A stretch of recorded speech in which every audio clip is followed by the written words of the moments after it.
નમસ્કાર મિત્રો, મારું નામ દેવ છે. મારી ઉંમર 32 વર્ષની છે. હું ભણેલો ગણેલો છું અને એક મોટી કંપનીમાં એન્જિનિયર તરીકે કામ કરું છું. હાલમાં સરકારના એક મોટા રોડ પ્રોજેક્ટના કામ માટે મારે મારા શહેરથી દૂર એક મોટા ગામડા જેવા વિસ્તારમાં જવાનું થયું.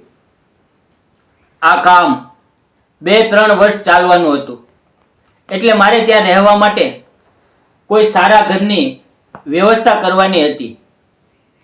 હું ત્યાંની ઓફિસે પહોંચ્યો અને ત્યાં કામ કરતા વિનોદભાઈને મેં કહ્યું, વિનોદભાઈ, મારે અહીંયા કોઈ શાંત જગ્યાએ એક નાનું ઘર ભાડે જોઈએ છે. વિનોદભાઈએ થોડું વિચારીને કહ્યું, સાહેબ, ગામના પાદરે એક બહુ સારા પરિવારનો મોટો બંગલો છે. તેના માલિકે ઉપરનો આખો ભાગ ભાડે આપવા માટે રાખ્યો છે. જગ્યા એકદમ શાંત અને સરસ છે. હું વિનોદભાઈની સાથે એ ઘર જોવા ગયો. એ એક મોટો અને બહુ સુંદર બંગલો હતો. આજુબાજુ લીલાછમ ઝાડ હતા. અમે જઈને દરવાજો ખખડાવ્યો. થોડી વારમાં દરવાજો ખુલ્યો અને સામે જે સ્ત્રી આવી, તેને જોઈને જ લાગતું હતું કે તે બહુ સંસ્કારી પરિવારની વહુ છે. તેનું નામ કિરણ હતું. તેની ઉંમર આશરે 27-28 વર્ષની હશે. સાદા ડ્રેસમાં તેની સાદગી ખૂબ જ સુંદર લાગતી હતી. વિનોદભાઈએ મારી ઓળખાણ આપતા કહ્યું, કિરણબેન, આ અમારી કંપનીના સાહેબ છે. તેમને ઉપરનો રૂમ ભાડે જોઈતો હતો. કિરણનો ચહેરો મલકાયો. તેણે કહ્યું, હા, ચોક્કસ, આવો સાહેબ, અંદર આવો. તે અમને ઉપર લઈ ગઈ. ઉપર 2 મોટા રૂમ, અગાસી અને નાનું રસોડું હતું. મિત્રો, ત્યાંથી આખું ગામ સુંદર દેખાતું હતું. હવે ભાડું 4000 રૂપિયા નક્કી થયું. મેં જ્યારે તેને એડવાન્સ પૈસા આપવા માટે પાકીટ કાઢ્યું ત્યારે તેણે બહુ જ માનભેર ના પાડી દીધી અને કહ્યું, સાહેબ, તમે જ્યારે રહેવા આવો ત્યારે આપજો, ઉતાવળ નથી. તેનો આ સરસ અને વિશ્વાસ વર્તતો સ્વભાવ મને ખૂબ ગમી ગયો. તેણે અમને નીચે બોલાવ્યા અને સરસ ગરમ કોફી પીવડાવી. કોફી પીતી વખતે મેં જોયું કે એ મોટા ઘરમાં માત્ર એક ઘરડા માજી એટલે કે તેના સાસુ, તેના સિવાય કોઈ નહોતું. ઘરમાં સાવ શાંતિ હતી. હું કિરણનો આભાર માનીને મારી હોટલ પર પાછો ફર્યો. 2 દિવસ પછી હું મારો થોડો સામાન લઈને ત્યાં રહેવા આવી ગયો. કિરણે આખો ઉપરનો ભાગ સરસ સાફ કરીને અગરબત્તી કરીને સુગંધિત કરી મૂક્યો હતો. મિત્રો, શરૂઆતના દિવસો તો બહુ સામાન્ય રહ્યા. હું સવારે વહેલો સાઇટ પર જતો અને મોડી સાંજે થાકેલો પાછો આવતો. મને જાતે રાંધતા નહોતું આવડતું, એટલે હું બહારની હોટલમાંથી જ જમી લેતો. એક રવિવારે મારી રજા હતી. હું ઉપર અગાસીમાં બેસીને ઓફિસની ફાઇલો જોઈ રહ્યો હતો. બપોરના સમયે કિરણ ઉપર આવીને દરવાજો ખખડાવ્યો. તેના હાથમાં એક સરસ જમવાની થાળી હતી, જેમાં ગરમા ગરમ રોટલી, શાક, દાળ અને ભાત હતા. તે સહેજ સંકોચ સાથે બોલી, દેવ, હું ઘણા દિવસથી જોઉં છું કે તમે રાત્રે બહુ મોડા આવો છો અને બહારનું તીખું તળેલું ખાવ છો. એનાથી તબિયત બગડશે. આજથી તમારા જમવાનું હું જ બનાવી આપીશ. તેના આ શબ્દોમાં એક અનોખો આદર અને ચિંતા હતી. મેં ખુશી ખુશી થાળી લીધી અને જમ્યો. એ ખાધા પછી મને થયું કે ઘરના જમવાનો સ્વાદ જ કંઈક અલગ હોય છે. હવે સાંજે હું ખાલી વાસણો આપવા નીચે ગયો. મેં વાતોની શરૂઆત કરવા પૂછ્યું, કિરણ, જમવાનું બહુ જ સરસ હતું, પણ એક વાત પૂછું, આટલા મોટા બંગલામાં તમે અને આ માજી જ રહો છો? તમારા પતિ ક્યાંક બહાર નોકરી કરે છે? મારો આ સવાલ સાંભળતા જ કિરણના ચહેરા પર ઉદાસી છવાઈ ગઈ. તેણે નજર નીચી થઈ ગઈ. તેણે ધ્રુજતા અવાજે કહ્યું, દેવ, મારા લગ્નને હજી માંડ 2 વર્ષ થયા હતા.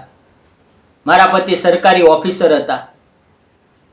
એક રાત્રે તેઓ કામથી બહાર જઈ રહ્યા હતા ત્યારે સામેથી આવતી એક મોટી ટ્રકે તેમની ગાડીને ટક્કર મારી દીધી.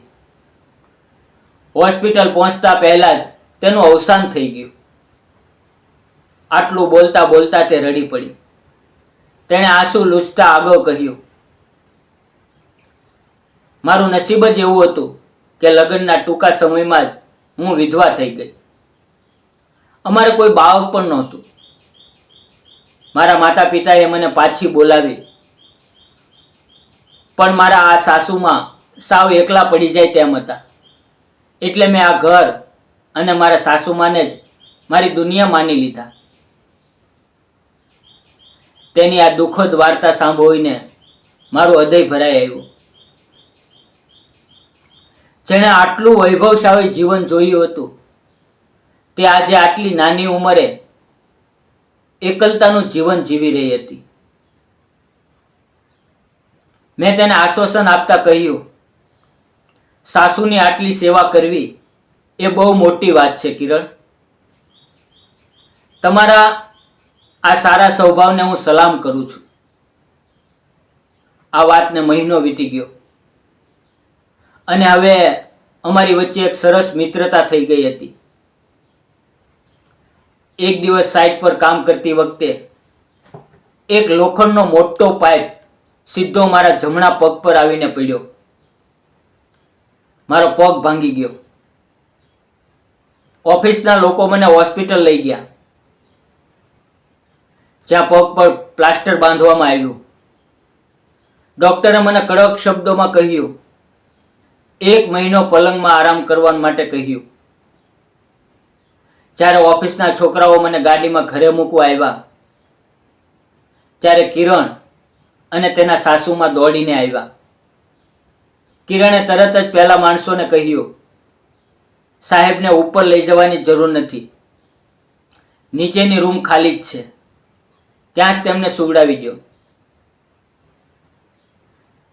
એ આખો મહિનો કોઈ પોતાની સગી વ્યક્તિ પણ ન કરે એવી સેવા કિરણે મારી કરી. સમયસર મને વ્હીલચેર પર બેસાડવો, મારા માટે પથારી સાફ કરવી, સવાર સાંજ મને ભાવતી રસોઈ બનાવીને પોતાના હાથે ખવડાવવી અને ડૉક્ટરની દવાઓ આપવી. મિત્રો, જ્યારે મને બહુ દુખાવો થતો ત્યારે તે મોડી રાત સુધી જાગીને મારી ચિંતા કરતી. એક રાત્રે મેં તેને પૂછ્યું, કિરણ, હું તો માત્ર એક ભાડુઆત છું.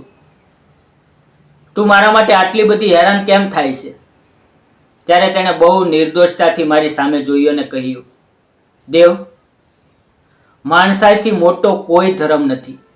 અને સાચું કહું તો મારા પતિના ગયા પછી આ ઘરમાં જે એકલતા હતી તમારા આવ્યા પછી એ ઓછી થઈ છે. મિત્રો, પ્લાસ્ટર કપાયા પછી હું બિલકુલ સાજો થઈ ગયો હતો, પણ હવે મારા મનમાં કિરણ માટે માત્ર આદર નહોતો, પણ એક સાચો પ્રેમ જન્મી ચૂક્યો હતો. એક સાંજે કિરણ મારા માટે ચા લઈને આવી. મેં હિંમત ભેગી કરી અને તેનો કોમળ હાથ મારા હાથમાં લઈ લીધો. કિરણ એક ક્ષણ માટે ગભરાઈ ગઈ.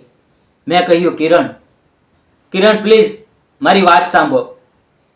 તું આખી જિંદગી આ જૂના દુઃખમાં અને એકલતામાં કેમ વિતાવવા માંગે છે? તારી આખી જિંદગી સામે પડી છે. શું તું મારી સાથે લગ્ન કરીને મને તારા જીવનમાં સ્થાન આપીશ? હું તને દુનિયાની બધી ખુશીઓ આપીશ. કિરણની આંખોમાંથી દળ આંસુ વહેવા લાગ્યા. તે બોલી, તમે બહુ સારા માણસ છો, પણ હું એક વિધવા છું. આ સમાજ આપણને જીવવા નહીં દે. તમારા પરિવારવાળા ક્યારે મને સ્વીકારશે નહીં. ત્યાં જ દરવાજા પાસે લાકડીના ટેકે કોઈ ઊભેલું દેખાયું.